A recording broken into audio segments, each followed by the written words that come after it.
Hello, this is Project Oneira, my dream game. It's a top-down shooter with an emphasis on exploration through a story-rich world taking inspiration from BioShock. This project had begun during August of 2021. Since then, basic features such as level transitioning, weapons, enemy AI, level tile maps, and many other things have been implemented. It was at this point that I felt like I should begin focusing on streamlining the core experience of the game, combat. Combat before was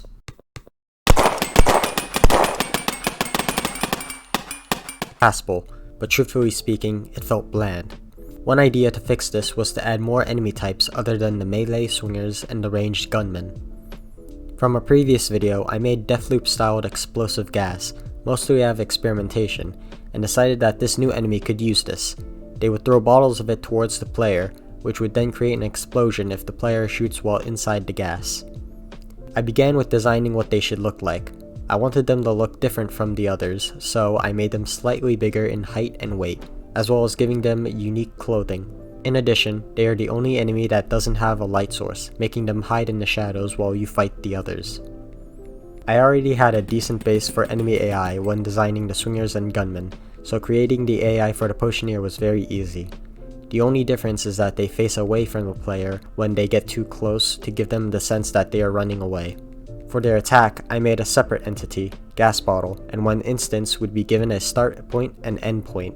It would then move from one point to the other in an arc. A huge thanks to Ginger Aegis Games for making a video on the topic. Next up is the accurately named Big Guy.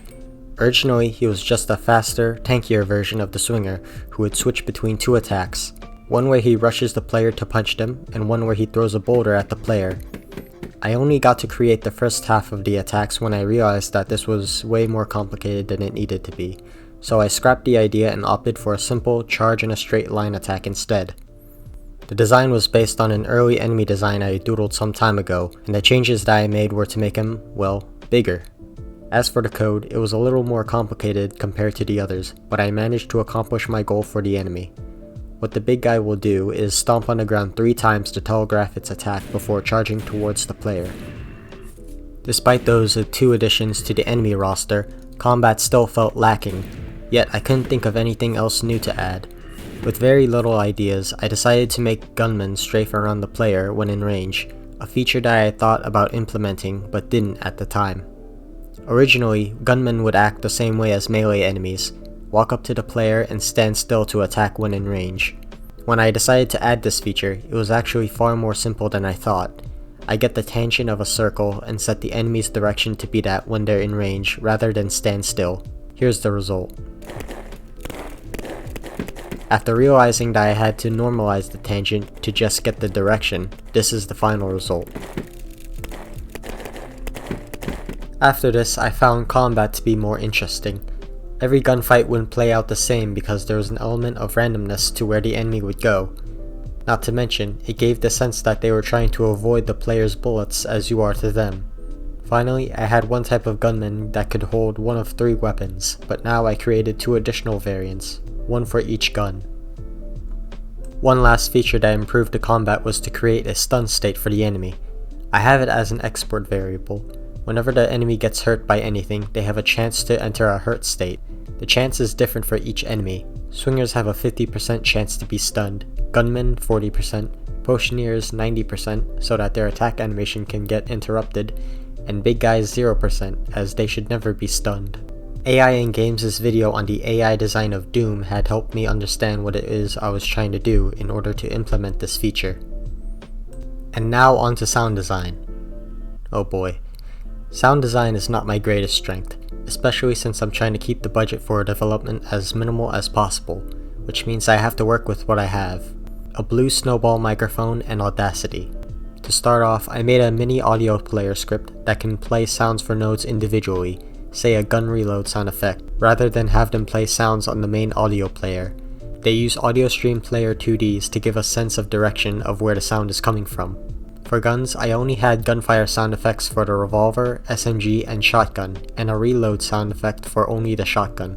Since guns are the main bread and butter of combat, I pulled sounds from a sound library and changed it in Audacity, such as increasing the bass or rearranging the sounds to better fit my needs. For ambience, I was originally thinking of creating music, but because I don't have instruments or a program that can create some, I opted to go for the ambient route. I recorded sounds of my ceiling fan and me breathing into the mic, and slowing it down with a little bit of reverb to get this.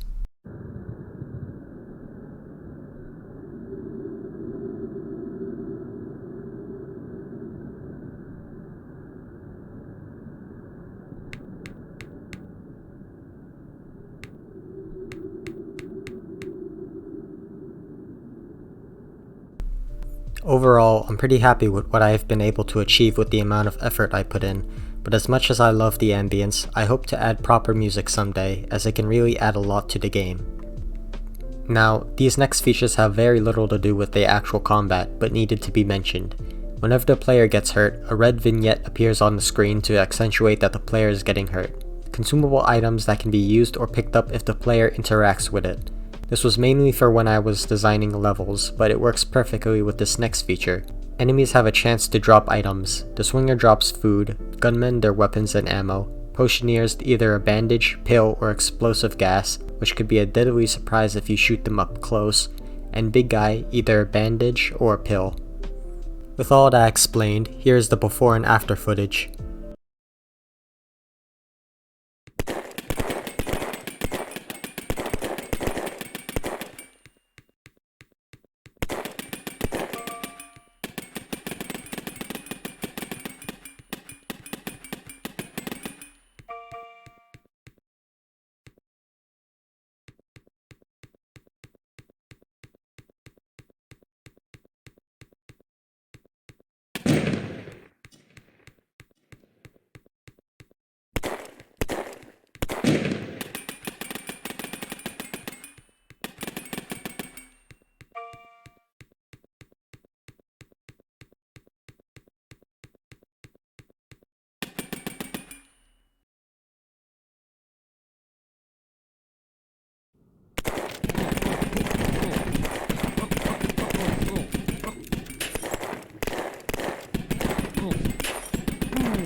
Now that combat is at a level that I'm happy with for now, I plan to work on back-end things, such as saving and loading, and a working options menu.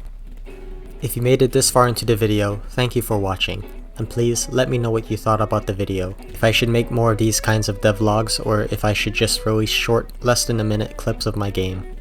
Thank you, and goodbye.